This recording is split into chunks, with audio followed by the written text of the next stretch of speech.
Japan by River Cruise is made possible thanks to those who donate to the show at japanbyrivercruise.com and due to the generosity of our corporate sponsors. This week's show is brought to you by the Save an Athlete's Dream Fund. Here at the SAD Fund, we've campaigned relentlessly to prevent the cancellation of the Tokyo Olympics and thereby keep alive the dreams of our Olympic athletes. But now, there's a new threat on the horizon. The threat of a spectatorless Olympics. And we need your help. Our solution? We're collecting submissions from Olympics fans to help us recreate, if not the revenue opportunities of a packed Olympic stadium, the feel of one. And that's why we've taken a cue from other pandemic-stricken sporting events, and we're going to fill our stands with life-size photo printouts. To achieve maximum realism, we're seeking photo submissions of Korean people wearing t-shirts that say "Doctor," drunk Americans making fun of male rhythmic gymnastics, and 150,000 people who have passed out from heat stroke. We'll also need you to send us your trash, so we can litter your part of the stands with it and give the domestic media a jumping off point to discuss different standards of cleanliness worldwide. We're asking for your help because the matter is urgent, and Olympics needs a crowd. Because an Olympic athlete being awarded a bronze medal for field hockey should never be made to feel, even for a moment, like it's a meaningless achievement.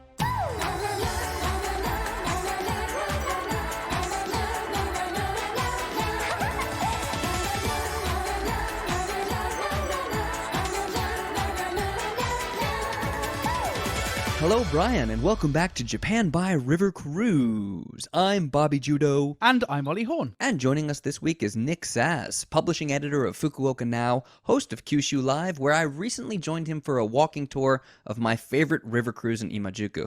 Nick, my apologies about that. You were right. A walking tour of a river cruise was not the best idea. Still, thank you for being here. Hey, no, it's great to be here, guys. On this week's show, virtual tourism is here. We'll talk about how traditional go there and do stuff tourism stacks up against the new proliferation of remote options for travel in Japan, most of which can be boiled down to Skyping with the tea farmer. Plus, Ollie's got your weekly river cruise recommendation. Ollie? Yes, Bobby, this week's recommendation is the first river cruise exclusively chartered for those who have already been vaccinated for COVID in Japan. First trip scheduled for May 2022 or wherever, really hard to tell. Plus, we'll go through the spring season's hottest river cruise accessories for a new segment we're calling Pimp My Riverboat, which is not to be confused with the Kabukicho-based waterborne brothel, My Pimp's Riverboat. But first, Soap Talk.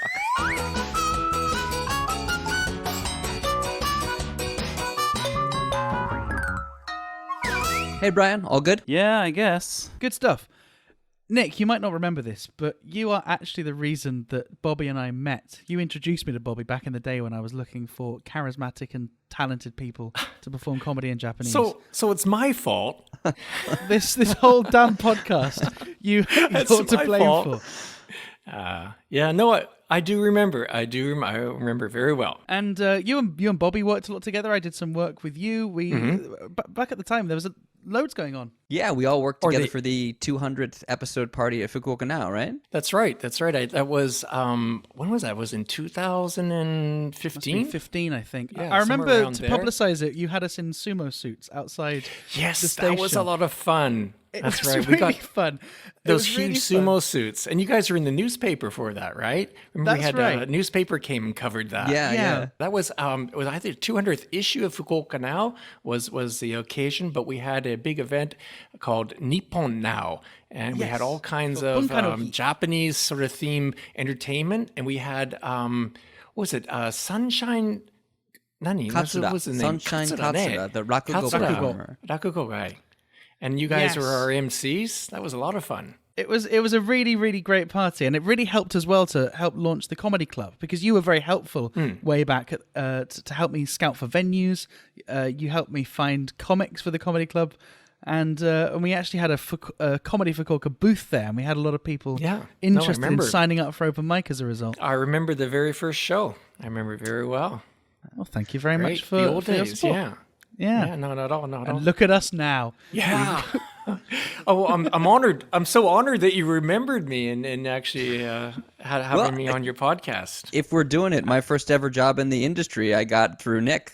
Nick put a classified ad in Fukuoka Now for extras to be in a House Ten Bosch filmed commercial. No, it was a wig famous commercial. Japanese, famous Japanese actress, Manda Hisako. and yeah, and you were. So we had, I think, I casted about 20 foreigners in that job, and I think you came out at the very top. You got like the main role. You were walking down. I got Timbos. to walk and have her walk past me. So I was Bobby? very prominent in the background. Bobby! Did not know about this. This changes everything. But no, I used that weekend to meet the people who had introduced me to the first agency that I ever got into in Japan. It was literally the launch of my entertainment career. Wow, that's great. Yeah. I didn't realize that we were bringing Nick on to blow smoke up his ass, but I'm quite enjoying it. I'm really glad to be reminiscing. Ollie, I'm enjoying it. Let me get back to that party because it was Nippon no Hi, but it was Bunka no Hi. Bunka no Hi. That's right. It was on Bunka no Hi. The party was called Nippon Now because our play on us, Fukuoka Now. Yeah. And we called it Nippon Now because it's on Bunka no Hi, and we had all kinds of Japanese theme entertainment. And I remember that right around then it was the 200th episode, and I was confused and called it the 20-year anniversary, which actually now is much closer to the 20th anniversary, Correct. wouldn't it be? Correct. Yeah, the magazine started in 1998, and we published monthly. It's a free paper until last year, until 2020 April, and then due to the pandemic, there wasn't much point putting out a printed magazine, was there? Yeah, so we're on hold now. I wouldn't say it's the last issue. I don't say Fukuoka Now is not done print-wise, but we haven't published since April. And in the meantime, we continue to publish on the web and also on social media. So that was Fukuoka then.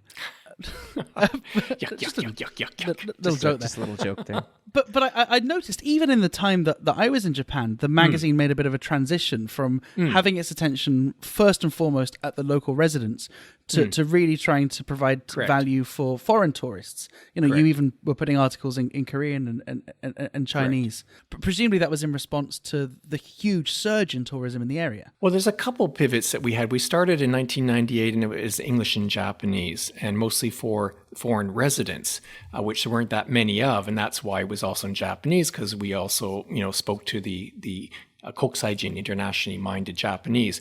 And then that went on for a while. But then what happened is the internet and social media. And then we started losing our advertising revenue from the local bars and so on and so forth. So things got kind of tight there. And we did our first pivot. We went to English and Korean because this is before this sort of inbound boom. There were still a lot of Koreans, or not still, there were a lot of Koreans coming. So we actually went to English and Korean format for a year or so. But then there was, I think, what was a nuclear accident with a Tohoku. Fukushima. So Fukushima, no. And then people wouldn't come to Fukuoka because it sounded like Fukushima. So from Korea. So we stopped that.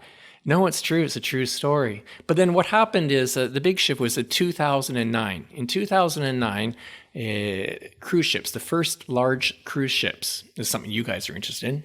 Yeah. Well, not river, but cruise ships. Yeah, cruise ships. Well, in 2009 was the year they first started calling on Fukuoka. And I saw that and thought, wow, this inbound is something to pay attention to. And we started actually Now Map, which is a trilingual. It was English and Chinese and Korean city map. And that's when we got into what's called the inbound market publishing. And then from there, we started converting our magazine to cater to tourists as well, too. So it all started actually 2009 on until recently. I mean, there's been a huge shift in what inbound tourism looks like in the last year. And so I understand that you're pivoting again, kind of capitalizing on the brand and the audience that you've already built, but shifting, as many places in Japan are, towards more virtual tourism and to a more exclusively digital format. We'd like to talk about that a little bit in today's The News. Is that how you say it, done. Ali? Is that how you say it? No, you have to go, The News. The Yomiuri Shimbun reports Tokyo Games to be held without fans from abroad, a move that means a loss of 90 billion yen, not counting ticket refund costs. The decision is likely to improve public perception around pandemic concerns and to fully confirm the public perception that the Olympics is a humongous waste of money. Our own JBRC Press Club correspondents have followed up on this story. At Reporter, GVA Otto and Stone Cold Kilter have an in-depth profile on decisions regarding the Japanese fans, or as they're called over here, Uchiwa. And at Shinpan Salter looks into the scientific basis, or as it's called over here, the Kagakteki Konkyo, for the decision, including data on how cheering for countries like Portugal, Paraguay, and Papua New Guinea in Gaikokugo is more likely to spread the virus. And at Pixel Maven looks into how the government expects the move to prevent visitors from irresponsibly spreading information about how much better their countries are doing with the vaccine rollout. If you'd like to join the JBRC Press Club, follow us at JBRC Pod for next week's assignment. Nick, but for the pandemic, this would have been one of the most exciting periods in all of Japan's history for inbound tourism, with the Olympics coming up, and with the fact that there's been a huge proliferation in low-cost carriers bringing people to the region, a new burgeoning middle class in Southeast Asia bringing lots of new money into the country, people from all around the world choosing Japan as their number one travel destination again and again and again. Bobby Judo was going to break out big on the national stage. Yeah, my Netflix special was going to come out, but for the fact that they never commissioned it, presumably because of Corona. And a lot of people have suffered. No doubt you. Yes. Your publishing business was predicated on tourism. Who do you think's been the biggest loser? Is it, you mean of the three of us? Because I have a vote. I'm going to abstain, but the losers all over, all over. But I mean, obviously the transport companies and the hotel and everything to do with tourism, pretty much. I mean, the restaurants and so forth as well too. But I think, I mean, restaurants, at least they have a domestic market, but people, the hotels and transport and people like us, publishing companies that are, based on advertising income from tourism. Yeah. So is the distinction basically those that had a domestic market for their product too, and or those that could pivot are the only ones really that are still surviving? Well, we're pivoting. Yeah, I mean, we have, as I said way back, we started, providing information to local foreigners and international Japanese. So that still exists, but it doesn't really have the advertising support. So what we've done is we've pivoted to video, and we started a new project on January 1st, actually called Kyushu Live, which we are doing sort of, I guess, we don't build them as virtual tours. However, people can use them that way. And we have already been commissioned by Kumamoto City, for example, to produce a specific program, or as you will, a virtual tour of that city. And that's going really well. I'm enjoying it as well, too. And this is not, you guys aren't the only ones who are doing this. There are places all over Japan that are doing more remote travel guides, remote tourism, remote experiences, and things like this. In fact, I caught a Love FM segment that our friend Anna was doing the other day, where she mentioned Kyushu Live, which you do, and she also mentioned Glocal Bus, that crazy bus store company, that they hired me a while back to host an online tour of a town in Kumamoto for a group of people from England. And this radio segment talked about two instances of virtual tourism, both which I was a part of, because I also got to be on a guest. I also got to be your guest on Kyushu Live. That's right, on the Imajiku episode. Yeah, that was fun. I think the virtual tours, I mean, it really comes down to how they're executed. I mean, some of them are good and some of them are not, no doubt about that. But as I say, we started Kyushu Live not so much for tourism so much as just as a way to connect with fans of Kyushu, people who previously lived in Kyushu, people who have visited Kyushu, people who are thinking of coming to Kyushu. And I like the idea that how we do it live. So it's direct, it's real. Of course, we prepare before we go on a walk. We do a little research, so we have some real knowledge and information to share. But that's an interesting idea, isn't it? Like preparing for content creation before a show. You could try it, Ollie. It's interesting, isn't it? I'm in favor of that idea. Give it a try. Give it a try. Yeah, no, so we do that, but not too much. So while we're walking around, things, pop up. Obviously, it depends on the weather, and maybe you bump into someone. So it's got that sort of, element of surprise and live Yeah. But it's interesting that the two types of virtual tourism which Bobby mentioned, both of which he was involved in, one is kind of very direct. It's kind of a designated class of people that have booked to go on a tour, and yours is kind of more general to a wider audience of people not only watching the live stream but also watching on catch up after. But both of them are free. The one that I participated in was booked for free. I got paid to do it, but since it was free, I'm wondering where they got that money from. And the question I have about virtual tourism overall is, as a substitute for a tourism economy, where do you go with it? How do you monetize Where's it? the business? Yeah. Good question. Well, tell you what is what we're doing right now with the current series of Kyushu Live, where we're just going around different parts of Fukuoka and different parts of Kyushu, 60 to 90 minutes at a time, and the narration, all that. We're not trying to monetize it right now. We're just trying to build an audience again of fans of Kyushu. That's what we're trying to find. And then the business model for cocaine. No. Well, what the business model is, we're going to come out with another series of edited videos where we're going to try to introduce, products from Kyushu, products and services and so forth. So that will be a second one. So the idea is to build up, as I say, a fan base. So from what I've heard and seen of other places that are also doing the same thing is that there's kind of two approaches here. One, like you said, is to connect products. So the places that say, get a virtual tour group out to your local area and show them the local products, all the stuff that people might normally buy as omiyage, as souvenirs if they actually went there, make it available for them to buy online and try to monetize it that way. Which to me, just in terms of numbers, seems like not the best substitute for actually getting people to come through. But is there a chance that the other way of monetizing this is through kind of a form of long-term marketing, generating awareness of a place? Yeah, I think exactly. I think that's so we're hoping that, I say we had one job already from Kumamoto City. We hope from other parts of Kyushu that, want to have their areas, get some exposure for them. They might hire us to do a Kyushu Live episode from there. So, yeah. Can I just say, as a longtime content creator, how great it is to hear that somebody doesn't want to hire me because I'll get exposure. They want to hire me to get them exposure. Yeah.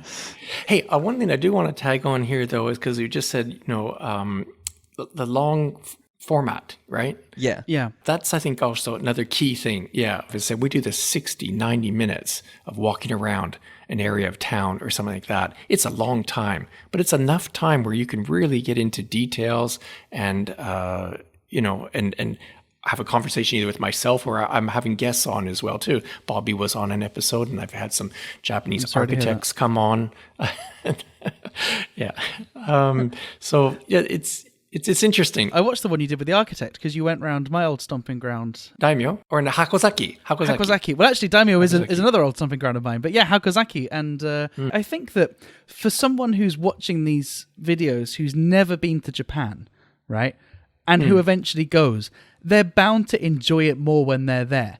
Right? If you really have spent an hour looking at this scenery and in this kind of detail, it is going to be a better experience. And I do wonder whether, is the future of this stuff, that is the product, right? The product stops at watching the video, or is this like part of a much broader kind of spectrum of touch points that a tourist is going to have, where they watch the video, then later go, then later see that artisan which they watched a video about. Maybe they've already bought his scissors and had them shipped to their country, and they, do you see that as the future of travel? This kind of hybrid model? Yeah, I think the fact that at least the way we do it is live and sort of natural, sort of honest, straight up. I think people, I think the narration and what we introduce, I say we walk down the street, but we are selecting what we show and what we talk about. I think that has a lot to do with it. It's not just, here's a 7-Eleven, here's a Family Mart, no, there's another 7-Eleven. It isn't. There's another Family Exactly. Mart. Here's a manhole. We don't do things like that. We try to tie things in and give some background of what's happening in the city. For example, the governor is now hospitalized, and there's going to be an election coming up, or things that building codes changed in Fukuoka, and some redevelopments going on, and this and that. We give sort of information and story that, as someone like myself who's been here for over 30 years in the city, can do.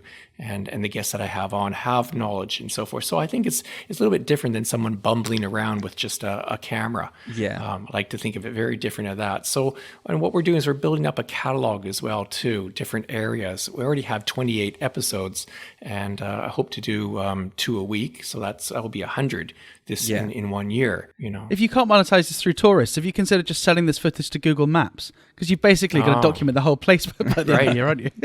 Right. Well, I'd like to bring it back to what Nick was saying about this idea that it's a long format and that it's more in depth than just somebody walking around with their selfie stick and doing a live stream. Because it does remind me of this idea of kind of like micro-influencing.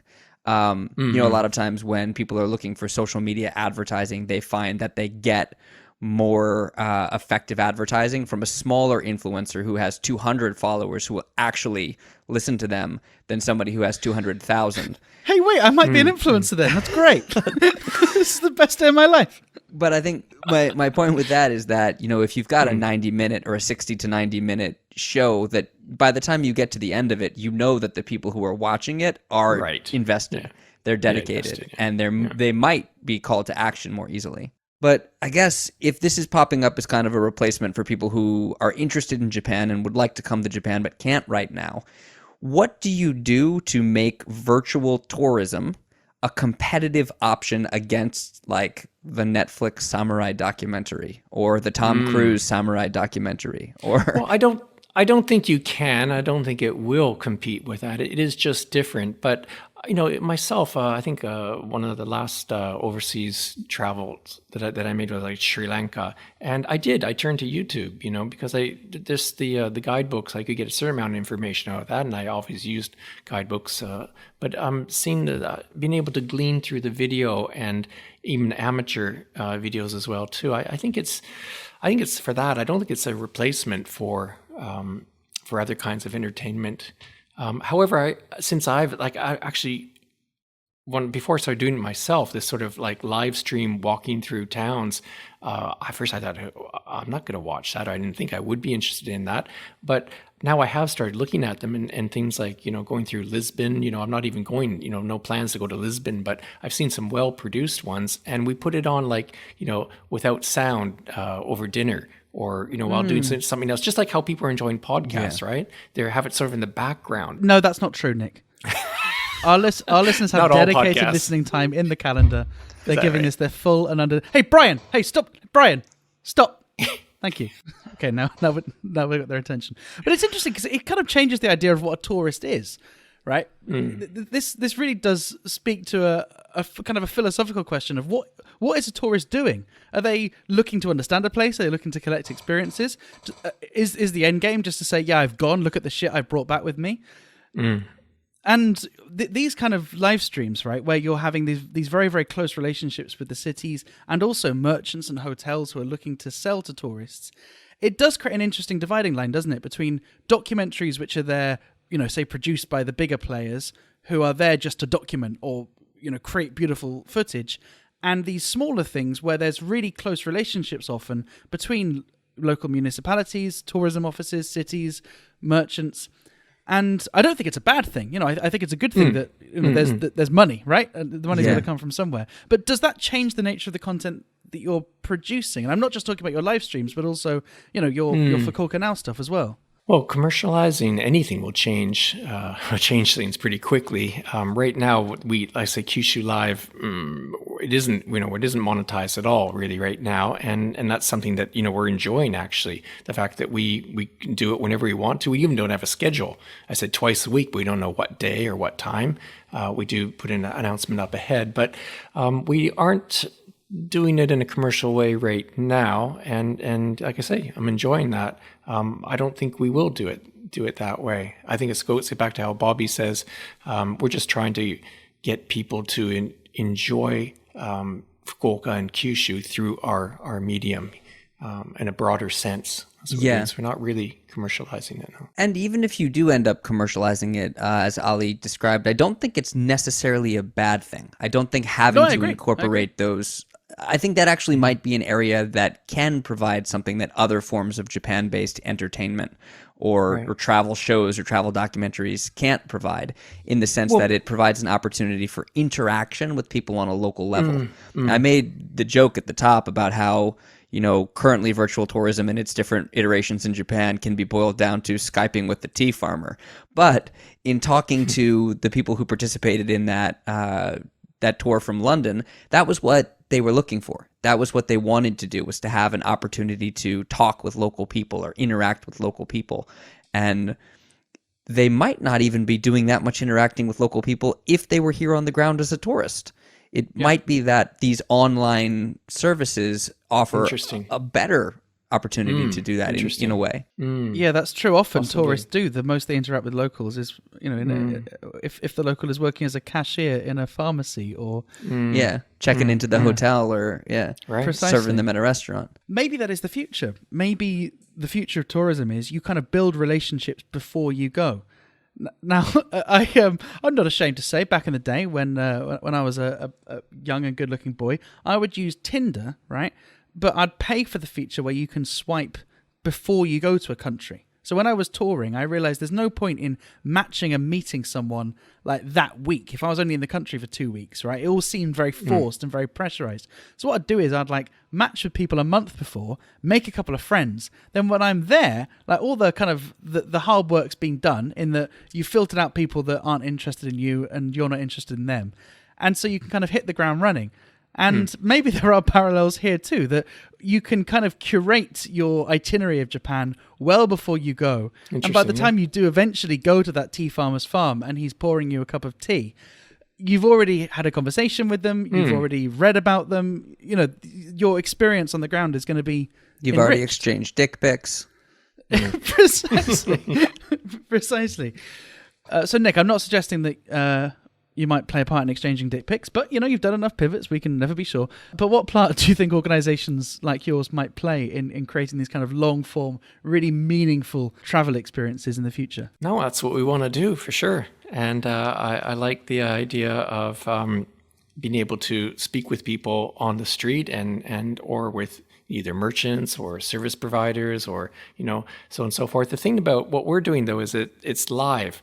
And if it's live, just putting a camera or microphone in front of somebody all of a sudden is kind of difficult, right? Difficult, or has some difficult problems with it. So it's kind of tricky. What we're going to be doing is if we have a planned walk or course, is we will arrange in advance, say, hey, we're going to stop by this sake shop and we'll do a little tasting here. So yeah, we have a way to work around that. We do want to do that. But I agree that getting people's local people involved in it will be a good thing. Yeah, I totally agree that there's a lot of potential here and that there are a lot of positive things that have already come out of this and could come out of this. But I think it would be a little bit disingenuous to pretend that this is ideal, to not acknowledge the fact that this is a stopgap measure. Yeah, we've avoided saying this has been born out of a complete crisis. And we've seen it so many times in so many different forms. So we've joked on the show in the past about how there was a full 3 months last year where every single business in Japan pivoted to introducing takeout options.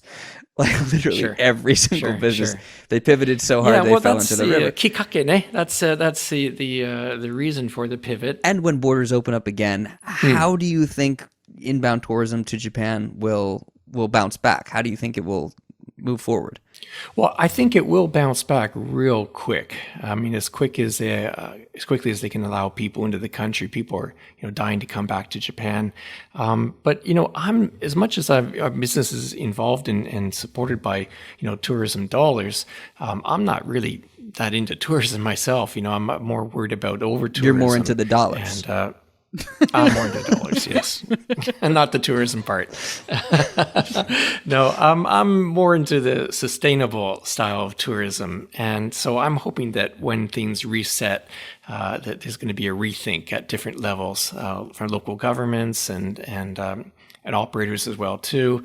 Again, it's going to be I think people are even more starved to earn money. So I don't know what's going to happen. It could be worse than how it was before. I hope not. But there is something on the horizon, something that I've become involved with called adventure tourism. And it's a style of tourism which is, I guess, popular with people in Western countries, Europe and in North America and Australia and so forth. And what it means is these are people who travel for longer periods of time, 2-3 week holidays. And they like to do something that, practice a hobby or some of these others, could be skiing or hiking or whatever it is in a different country. And so they tend to spend quite a bit of money and a lot of time, and they go deeper into the country and lower impact and more benefit to the local areas. Yeah, I've heard about that as well. There's adventure tourism where you can stay for like 3 weeks to a couple of months. And then there's extreme adventure tourism, which is what Ollie's doing. It's where you stay in Malaysia for over a year.